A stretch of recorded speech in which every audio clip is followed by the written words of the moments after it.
Welcome back to the program. We've got Congressman Bruce Westerman is on the line. Bruce, how you doing, sir?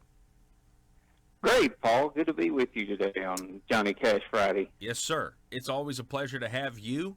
So I was reading this article, Arkansas Democrat Gazette this morning, about the Job Corps and the Forest Service and you and Senator Bozeman. And tell us about that. What exactly was going on, and how did you guys make it better? Well, there at one time were 3 Job Corps in the state of Arkansas. There was one in Hot Springs, one in Little Rock, and the one up in Franklin County at Cass. If you've ever driven the pig trail, you've been driven by it. But the Department of Labor and Forest Service operate some of these facilities. The one in Little Rock is strictly Department of Labor, and the Department of Labor has been wanting to close, I think, the Forest Service facilities. They closed the one in Hot Springs, and then they announced a week or 2 ago they were going to close pretty much all of the Forest Service facilities, which would have gotten the one in Cass, which is a really nice facility. And Senator Bozeman and I had a meeting with the Department of Labor and with USDA. This obviously affected other states as well, and we did a bicameral, bipartisan letter, and the Department of Labor decided to reverse their decision and not close those facilities. Now, the way they rank the performance of the facilities, the one at Cass is not one of the higher performing facilities in the country, so Senator Bozeman and I want to work with them, as well as Senator Cotton was on that letter too, to make sure that they are using the resources that they're being given to provide the services that are best for the students and that are being good stewards of taxpayer dollars. And I know when we had the meeting with them, they were making the case that it was a low-performing facility, and Senator Bozeman looked at them and said, well, whose problem is that? That we funded it and you have the facilities, and it's your responsibility to make it a higher-performing facility. So we're for now, the center is going to remain open, and there's a lot of people that work up there, a lot of students that go to that, and they produce some good results in areas like career and technical education that's much needed right now, and also some kind of specialized stuff like fighting wildfires and doing some forest management. So it's a good purpose, a good facility, and I'm glad to see it's going to remain open up there in Franklin County. Man, that's good. Yeah, and I'm sure the people of that that area are certainly grateful for it. And the reason I want to remind everybody, you're a forester, Congressman Westerman. We talked about that before, but a lot of people don't, because it's such a specific position. A lot of people don't know about that. Yeah, I tell people all the time that I've got the worst education for anybody to serve in Congress, because in undergraduate school I majored in engineering, and in graduate school I studied forestry. And if you think about those two careers, engineers think with logic and reason, and foresters are always looking at long-term horizons. So that skill set is not particularly appreciated in politics all the time, but it's glad to bring a different perspective to the table. Oh, absolutely. So what's the impeachment talk up there? I mean, you think the Democrats are going to do it, or do you think Nancy kind of knows that if she did, there'd be more negatives than positives? I think Nancy knows that, but I don't think she's convinced her colleagues of that yet. It's so bad up here, it's kind of gotten like Charlie Brown's teacher. I mean, it's just the Mueller report, the impeachment, and every other thing they're going after. I know I'm getting tone deaf to them, and I think the American people are too.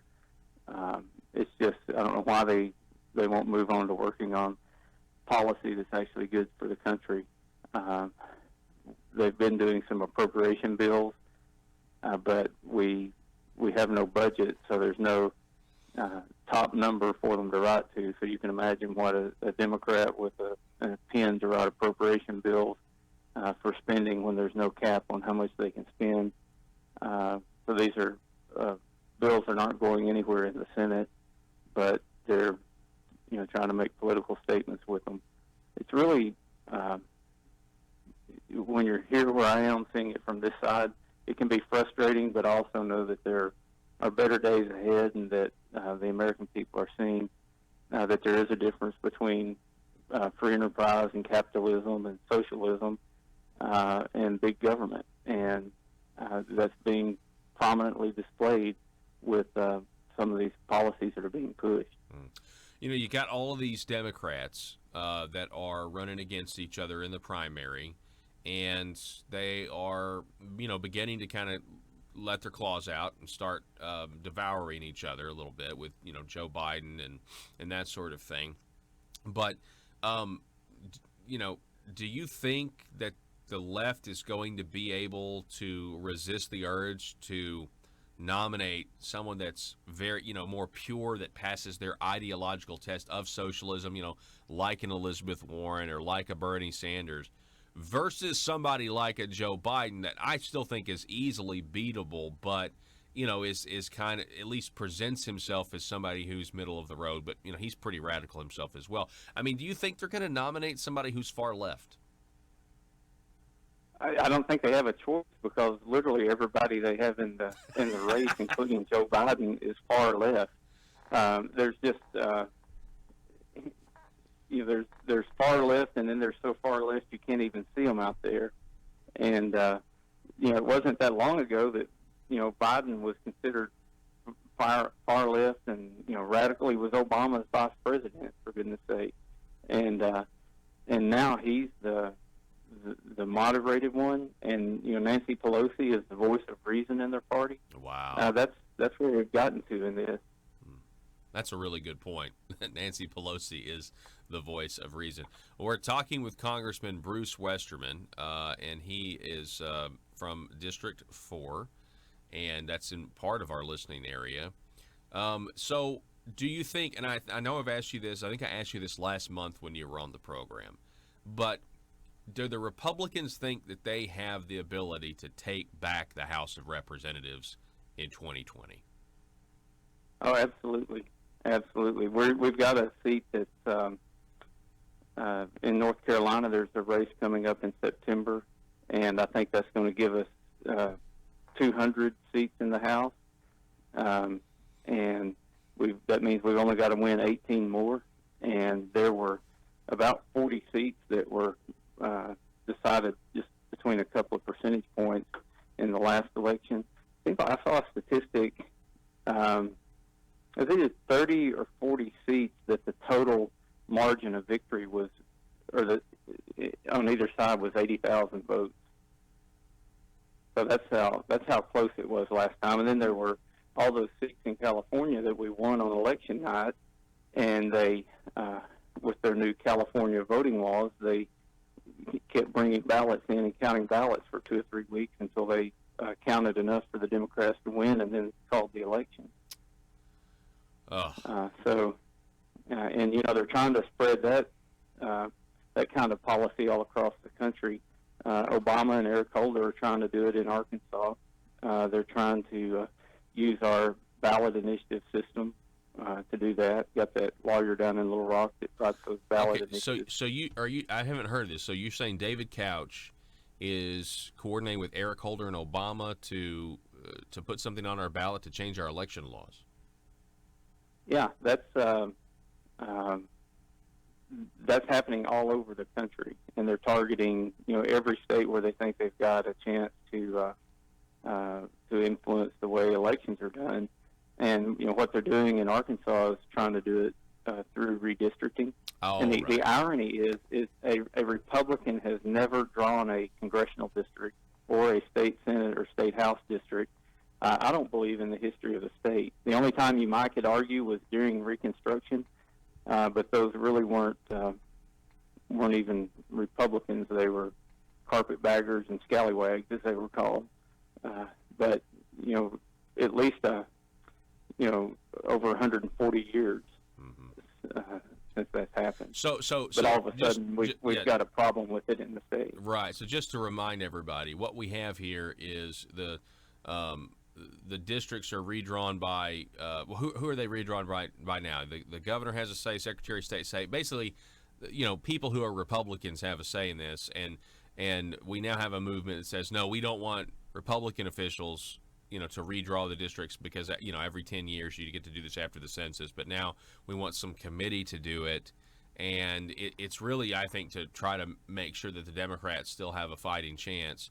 And if you go look at David Couch, this attorney, if you go look at his Twitter handle, it says believer in direct democracy, which essentially is an abolition of the representative government process in and of itself, if you really look at that term, which is socialism. I mean, direct democracy is just another term for socialism. Matter of fact, in the early 20th century, the word democracy was synonymous with the word socialism, which is why our founders commented extensively on how we were not a democracy, but we were a constitutional republic. Anyway, go ahead, Congressman. Yeah, the current law in Arkansas when it comes to the congressional district is that the state legislature draws those districts. Right, okay.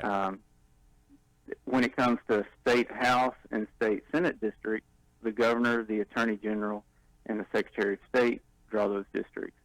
Well, in 2011, after the 2010 census, those districts were redrawn for the 2012 election by a Democratic governor and Democratic attorney general. They drew the state house and state senate seats, and then a Democratic-controlled House and Democratic-controlled Senate drew the congressional seats. So if people are complaining about the way the seats are drawn in Arkansas right now, they were drawn by Democrats in 2011, just like every one of them had been drawn all the way back to the Civil War. But what they're wanting to do now is create a so-called nonpartisan commission. Anytime you hear the word commission and nonpartisan, that's a fairy tale. So somebody's got to put those people on the commission, and everybody comes somewhere with a different worldview.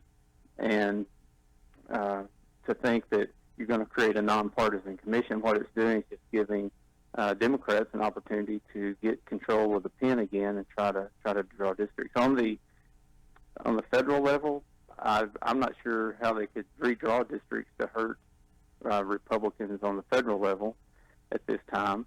But in the state house and state senate, they could probably gerrymander it for Democrats. Mm-hmm. Yeah, and I think that's definitely. I mean, you got super majorities down there right now, and I think they. Yeah, so to think that you've got super majorities of one party and they're trying to create something to let the minority party draw the district. Yeah, when the Democrats gave us what we currently have, and the people voted for a supermajority. Yeah, that's very, very interesting, fascinating stuff.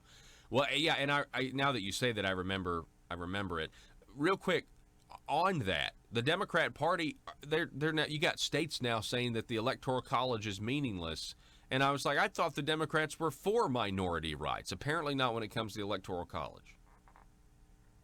Yeah, and apparently people haven't read the history of our country and the Great Compromise and why we have a bicameral Congress and bicameral legislatures instead of a House of Parliament like a lot of socialist countries have. It's really saddening that this kind of garbage is being put out there and people are gullible enough to believe it and not realize the ramifications behind it and how that our founders really thought this stuff through, and they gave a voice to states. They gave a voice to the minority, and that's through the Electoral College and through the Senate. And they gave direct representation of the people through the House.